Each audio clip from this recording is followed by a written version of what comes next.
I told my girlfriend no offers anymore after she gave me an ultimatum. So I rekeyed the locks, saved the voicemail and printed the email PDF, boxed her things with a note, refused to open the door, took the bank alert to mediation. And her firm removed her from client work. My banking app buzzed once and lit up my screen in the dark. It was one of those instant alerts that usually means groceries or gas. This one made my stomach drop because it carried her name in the memo line. I was alone in a mechanical penthouse over a medical clinic in Marquette. The air smelled like dust and warm metal, and the fans thumped steady behind a locked panel. I wiped my hands on my work rag and told myself not to jump to conclusions. I'm Stellan Croft, and I was 43 when this started. I do air balancing for hospitals, labs, and big office buildings across the Upper Peninsula. I measure airflow, adjust dampers, and make sure the building breathes the way it should. At home in Negani, my small house was plain but calm.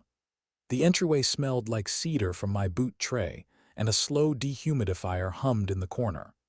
A magnet key rack shaped like a trout held my truck keys and her spare, side by side. Her name was Mariska Lorne, and she was 41. She worked as a paralegal at a small law firm in Marquette, the kind of place where reputation is everything. She could smile like she cared and then turn cold the second she needed control. We'd been living together for a year and a half. Not engaged, but we talked about it, the way people do when they share a roof and a grocery list. I thought we were building a life, not negotiating a contract. Her ex was Eamon Hark. He ran a private charter boat business out of Munizing, all polished wood and lake sunsets for tourists. Mariska said he was in her past, but his name kept showing up like a bad draft. The ultimatum didn't come in person at first. It came as a voicemail while I was still at that clinic, crouched beside a vent with my meter clipped on. Her voice was bright, almost playful. "If you don't propose by Friday, I'm taking his offer," she said, like she was talking about dinner plans. She added, "Don't panic, I'm just being honest." Then she ended the message like she hadn't just put my heart in a vise. That was the hook that changed the air in my whole life. Because love doesn't come with a countdown clock and an ex on standby. And deep down, I knew this wasn't new, it was just finally loud. I drove home in silence and listened to the tires on wet pavement. When I walked in, the house smelled like basil from her little kitchen pot and lemon cleaner from her wiped counters. Mariska looked up from the couch like she'd been waiting for a reaction. Confrontation one happened in our kitchen by the sink. I asked, "Did you really say you'll take your ex's offer if I don't propose by Friday?" She smiled sweet and said, "I'm motivating us, you've been slow." I said, "Motivation isn't a threat." She tilted her head and said, "It's not a threat if you just do it." I took a breath and replied, "Let me buy the ring first." Her eyes softened like she had won.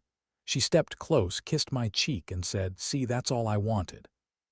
But I felt something inside me tighten, like a safety valve closing. Here's practical advice number 1. If someone makes you compete against a ghost from their past, don't sprint faster to prove your worth. Slow down and look for the truth they're trying to hide. That night, Mariska acted warm and easy. She talked about forever and sent me links to ring styles like it was all romantic. Then she added casual, "I'm meeting Eamon tomorrow to turn him down, so you can relax." The next morning, I checked the trip history on my truck's connected app. Mariska had been driving my spare car lately because hers had a bad tire, and the app logged recent routes. It showed 2 trips to Munizing in the last month, both ending near the marina. That was my location proof, and it came without me chasing anyone. The addresses were clean dots on a map, like truth doesn't care about feelings. And I realized she hadn't just been talking to her ex, she'd been moving toward him. I didn't confront her right away. I saved the route screenshots and backed them up to a folder on my work laptop. Then I went to a job site and tried to focus on balancing air like my life wasn't leaking. At work, I ran an air balance on a surgery wing and watched the readings settle. A building can't heal if the pressure is wrong, and people can't either. That was when I felt the second hook pull tight, because Mariska was treating my life like a room she could pressurize. More pressure, more panic, more compliance, and I hated how close it was to working. That evening I called one person I trusted who understood deadlines and consequences. Ottilie Crane was a seasoned attorney in Ishpeming, calm eyes, steady voice, never impressed by drama. I'd met her once through a contractor dispute, and she remembered my name. We met late at night in a harbor office waiting room in Marquette, the kind with plastic chairs and a coffee machine that tasted burnt. The lake wind rattled the window seals and the fluorescent lights made everyone look tired. I showed her the voicemail and the route screenshots and she didn't blink. Ottilie said, "An ultimatum with an X is not love, it's leverage." She added, "Before you change locks or move property, make sure you're not stepping into legal trouble." Then she gave me a short list of steps, sharp and simple, and told me to keep everything in writing. That was advice number 2, straight from someone who's seen it all. If you're about to make a big move, pause and get one calm expert to sanity check it. Panic makes mistakes that cost money and peace. The next day, Mariska kept acting sweet. She said, "I'm proud of you for finally stepping up," and rubbed my shoulder like she owned the future. Then she asked, "So you're buying the ring today or tomorrow?" I said, "I'm handling it." She smiled again, but her eyes were watching me like a timer. And that's when I noticed how her kindness always had an angle. Confrontation too happened that night when she walked in smelling like lake air and perfume. I asked, "Why have you been going to Munizing?" "Twice last month." Mariska froze, then laughed lightly and said, "You're checking routes now, that's cute." I said, "Answer the question." Her voice snapped sharp. "I went to talk, he wanted closure, don't act like a detective." Then she turned it on me. "You're only mad because you know you've been dragging your feet." I didn't raise my voice. I just watched her try to make her behavior my fault, and I thought about how often she'd done that in smaller ways. The next morning, Mariska left early in a blazer, carrying her laptop bag. She said, "Meeting Eamon at noon to turn him down, then I'm coming home to celebrate you." She winked like she was doing me a favor. After she left, I opened our shared home computer to print a work form. Her email was still logged in because she sometimes used the printer for legal drafts. A thread was open, minimized in the corner like someone forgot to hide the knife. That was my communication proof, and it was brutal. The subject line read, "Friday offer still valid." Eamon wrote, "If he doesn't propose, you said you'll say yes. I'll bring the ring to the boat." Mariska's reply was there too. She wrote, "Make it public if he hesitates. He caves when there's pressure." Then she added, "And don't forget the investor paperwork. I want that part locked in." My throat went dry. Because the offer wasn't just a proposal, it was money and control bundled together. And she wasn't meeting him to turn him down, she was meeting him to keep both doors open. That hidden email thread was my killer receipt. Not a rumor, not a vibe, a clear plan written in their own words.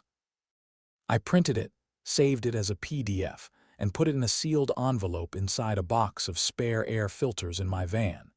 Here's practical advice number 3. When you find proof, don't confront on the spot while emotions are hot. Secure it, back it up, and plan your next step like you're protecting your future self. Now the money piece finally made sense. I went back to my banking app and opened the alert I'd tried to ignore. It was a charge from a jewelry shop in Munizing with a memo that read, "Eamon Hark ring deposit." I didn't buy that ring. Mariska didn't buy it either, not with her own card at least. It was pulled from our shared household account, the same one we used for groceries and utilities.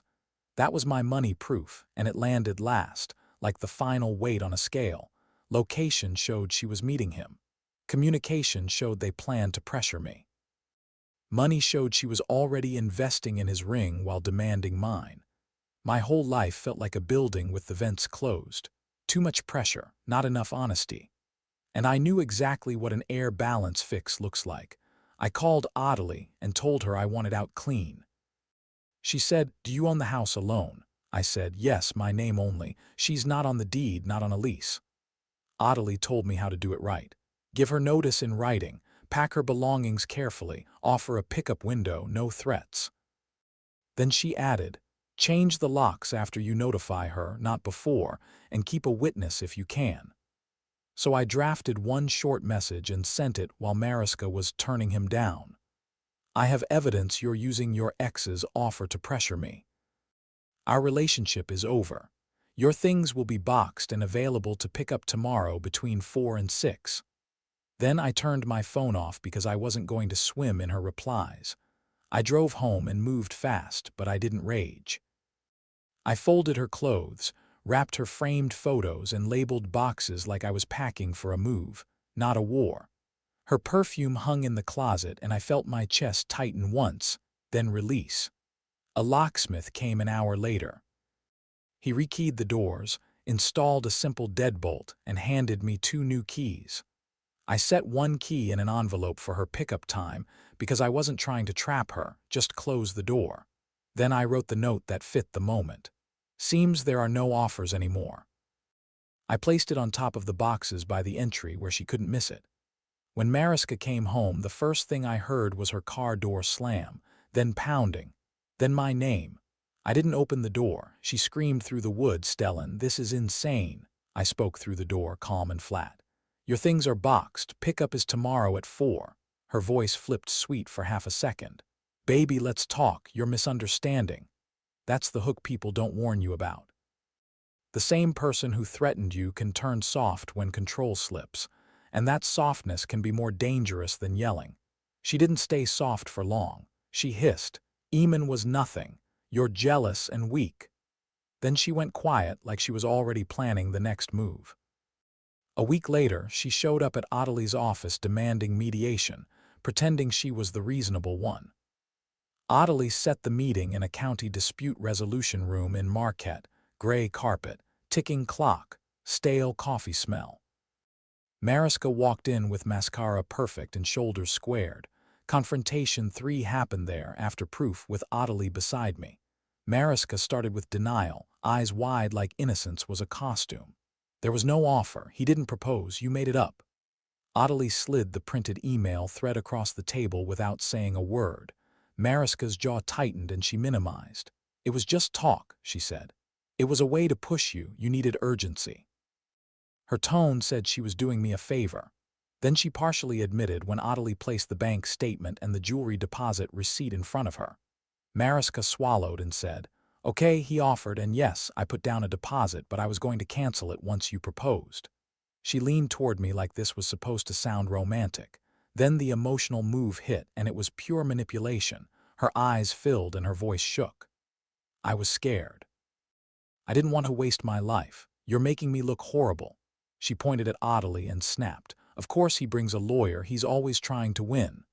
I looked at her and kept my voice steady. I said, "You weren't scared. You were shopping for the better deal." And the room went quiet in a way that felt like truth finally had space. The small twist came fast after that. Mariska tried to salvage her image by blaming Eamon, saying he tricked her and pressured her. Eamon didn't play along. He forwarded their email thread to her law firm's managing partner to protect his own business reputation. He also sent a message to Mariska that said, "Don't put this on me. You wrote it."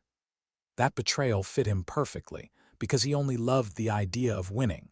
Her firm didn't like any of it. A paralegal using work email and work time to coordinate personal ultimatums and financial pressure looked bad. HR opened a review, and the managing partner removed her from client work while they investigated. In a small legal community, that kind of review spreads fast. The judgment wasn't loud. It was the way people stopped inviting her to lunches and stopped trusting her with files. And that silence hit harder than any insult. Adelie helped me close things clean.